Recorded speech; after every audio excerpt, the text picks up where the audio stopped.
看一下咱们这款 AK47电动玩具，它的内部齿轮、护弓、快慢机、回膛、连杆这里是金属，剩下的这些位置全是尼龙材质。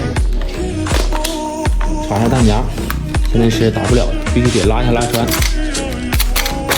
才可以激发。整体重量4斤左右，射程20多米。